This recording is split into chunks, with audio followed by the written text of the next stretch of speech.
So today we are here with Usamurove, who is a legal expert who's going to tell us more about gender-based violence, from how it is on paper and how it is on the ground. What's the link or what's the relationship between the Domestic Violence Act and what is really happening on the ground? So yeah, Usamurove, you can introduce yourself and tell us. Alright, thank you very much, Elaine. Hello viewers, my name is Usamurove. I'm a candidate attorney at Law and Law Chambers and a member of the activist movement with Elaine. So, thank you very much for your question. Maybe just to break it down, let's start off with the Domestic Violence Act. The Domestic Violence Act is the legislation that deals with gender-based violence. It defines gender-based violence as any violence act defines gender-based violence as any emotional, physical, or financial abuse that emanates from a domestic relationship. Domestic, that means where there's a relationship between, say, spouses, or where it is in a work environment, or where there's rather a nexus, like a relationship between two people. It's when one takes advantage of the other over their gender, right? You then find that the Act provides for mechanisms which one can use when they have been abused or when they've gone through such violence. One is the victim-friendly unit. The victim-friendly unit is the first stop for everyone. The victim-friendly unit is a unit that is available in all police stations. These are police officers that are specially trained to actually deal with sensitive issues such as gender-based violence or any, say, issues of rape and the like, right? When you go to the police, they should assist you. They should also offer you some counseling and guidance, refer you to what are called safe houses. Safe houses, again, are also created in the Act. It refers to safe houses as places where you'd go if they have actually, say you can't go back home because of the violence that is at home, so you have to go somewhere. We have Msasa. I know Msasa has safe houses, and I don't know if our own government has any safe houses, but they've been trying to build safe houses for the longest time. So that is what is on the paper. But now, when you come to what is on the ground, Elaine, you'll be disappointed. Because I think I just gave you a best speech to how to deal with domestic violence, right? On the ground, if you go to the victim-friendly unit, it's disappointing that the police officers would actually not give you the guidance or the professional expertise you'd want. They will tell you to go back home and they're not run. There's no one. The police then take their personal feelings, their personal perceptions to domestic violence. They look at you, they tell you that so this happens or whatever it is, and that's actually not right. If you want to go to the safe houses, as we mentioned in the other conversation, that there are a lot of checklists for you to get to a safe house, and there are only just but a few of those available for people. So I think that is like the long and short of it, of what is on the ground and what is provided by the law. The law even provides for the Domestic Violence Council, but right now I've been looking for that council personally, right?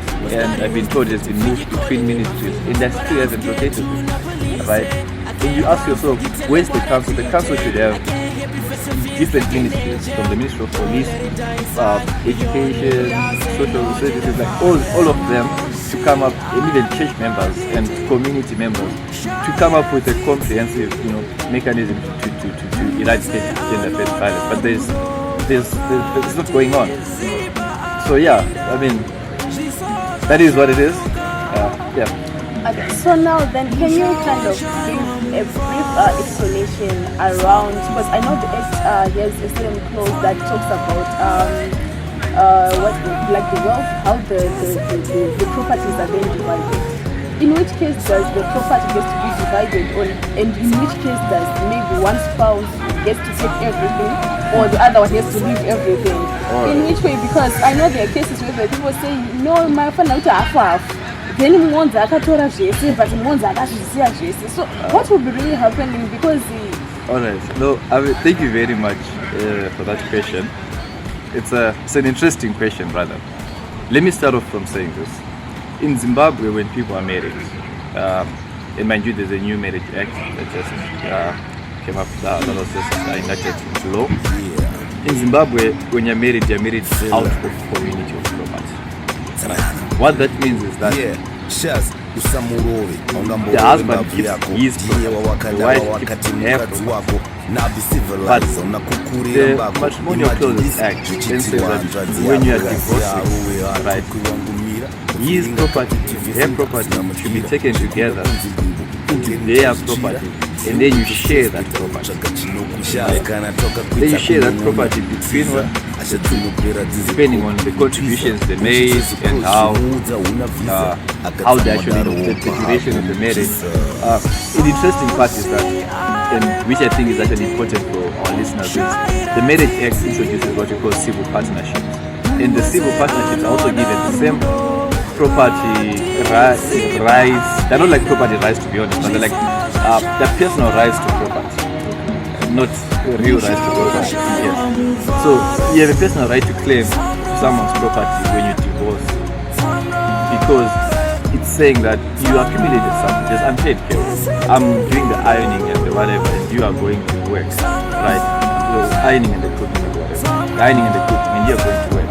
But when you buy your house, you can't say I didn't contribute because I was there ironing for you to do this much for your meeting.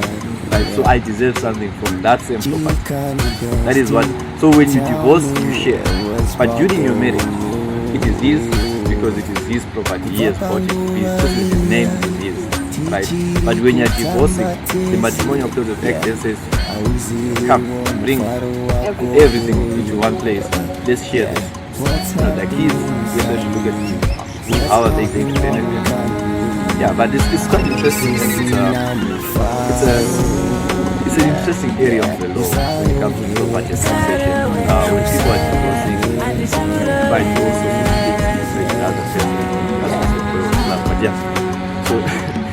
Okay, so thank you, listeners, and our aim of this video is to make sure that we reduce gender-based violence in our community, taking a united approach in terms of how or ways that we can use to reduce gender-based violence in the community.